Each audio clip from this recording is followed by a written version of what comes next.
Davlat bo'lish uchun davlatni bir nechta belgilari bor. Davlatni xo'jaligi bo'lish kerak, aholisi bo'lish kerak. Shundaymi? Yana nimalar? Ana endi millat bo'lish uchun ham millatni bir qancha belgilar bor.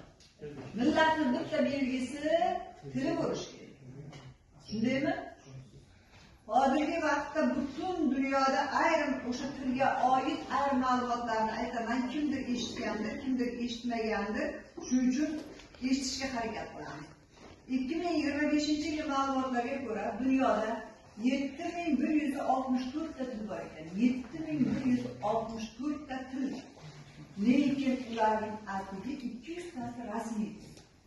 Rasmiy til degani hujjatlar yuritiladigan, demak davlatda o'sha davlat hujjatlari, rasmiy hujjatlar yuritiladigandir.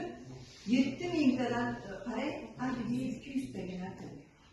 Hozirgi kunda dunyoda o'zbek tilida so'zlarga ishladiganlar 50 milliondan ortiq. O'zbek tili hozirgi vaqtda dunyodagi 65 ta oliy o'quv yurtlarida o'qitiladi.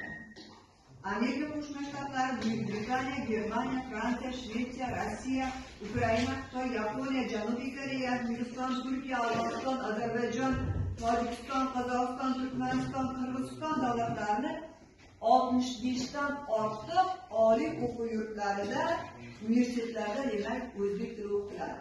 Bundan tashqari dunyo bo'yicha 100 dan ortiq maktablarda ham o'zbek tili o'rganilyapti. O'zbekiston aholisining 84%, hammasi 100% desak 84%ni o'zbeklar tashkil etadi. Qozog'iston aholisi hozirgi vaqtda 20,2 million kishi, Qozog'iston aholisining 660,2 ming o'zbeklar. Qirg'iziston aholisi 2024-yil ma'lumotlariga ko'ra 7,2 million kishi, o'zbeklar 999,3 ming kishi. Tojikiston aholisi, eshitib turing, savol beraman hozir shu bo'yicha. 10 milliondan ortiq 926,3 ming kishi o'zbeklar tashkil etadi. Turkmanistonda aholisi 7 milliondan ko'proq, hozirgi vaqtda o'zbeklar 642,4 ming kishini tashkil etadi. Yoki aholining 9,1%ni tashkil etadi. Ana endi mana shu ma'lumotlardan nimani bilib oldingiz? Markaziy Osiyo davlatlari orasida eng ko'p o'zbeklar yashaydigan hudud qaysi hudud? O'zbekiston. Siz misol bersangiz. O'zbekiston. Birinchisi zahmat. Og'ir mashaqqat hozirgi. So'zni o'qib keldim. Anaqasini tarjimasini o'qib. Zahmat, og'ir mashaqqat. Sabo ovoz. Sabo ovoz. Sabo. Sabo keldik. Sabo shabo.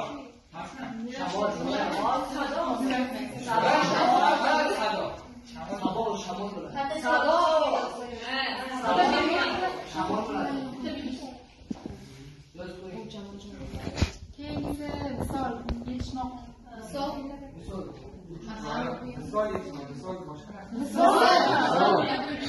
Oxirigacha o'qib o'tsan keyin Bashar 100 keyla. Qaysi?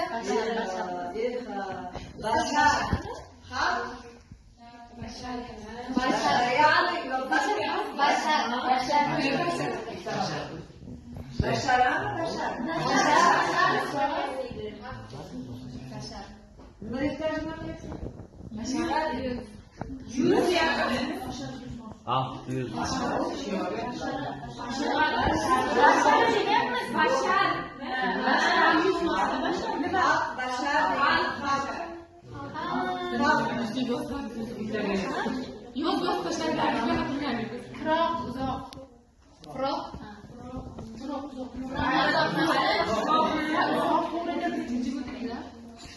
Kuhna degan qadimiy degani.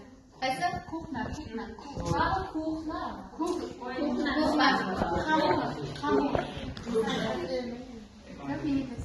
Qamu degani bu eski degani qadimiy joyga nisbatan. Qamu. Ha? qadimiy eski joyga nisbatan. To'g'rimi? Eshitmagan ekanman. Qamu. Ma eski saroylarga mana bo'lgan anchalarga aytiladi. Birinchi so'z so'ra. Bu sipa degan ma'noni aytadi. Ikkinchisi chilvir.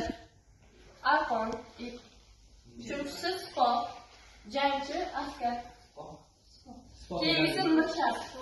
Mirshat harbiy ichki ishlar xodimi.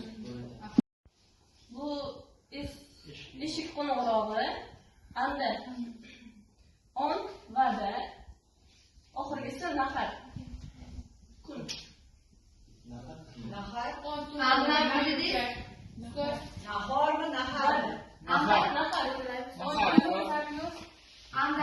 to'y degan rasm otga nahar Yo'q, nahar.